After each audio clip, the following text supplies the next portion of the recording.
Réseau Femme, en fait,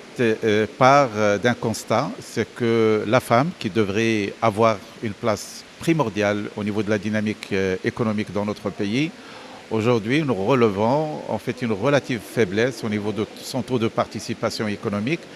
qui est situé autour de 20-21%. Au contraire, il y a eu un recul parce qu'on était à 30% il y a une vingtaine d'années, et aujourd'hui, ça tourne autour de 20%, qui est un des taux les plus faibles au niveau de la région.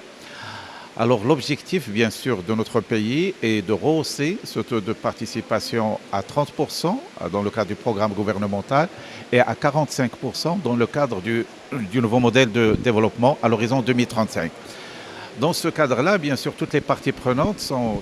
censées chacune agir selon son domaine et également ses prédispositions pour contribuer à cet élan. Alors en ce qui concerne Réseau Femme, qui regroupe une douzaine pour le moment d'associations qui sont le noyau dur de création, ce sont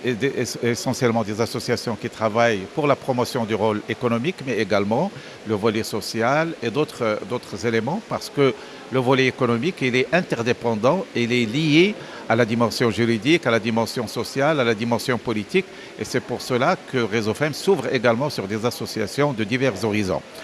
En ce qui concerne les leviers et les mesures que nous préconisons, bien sûr, il y a la question de la sensibilisation. Déjà, c'est très important sur l'importance de la chose pour l'avenir de notre pays, parce qu'il est estimé que si on arrive à la parité, le taux de croissance économique va connaître un élan très important. Donc il y a un intérêt très important pour notre pays à ce que la femme participe activement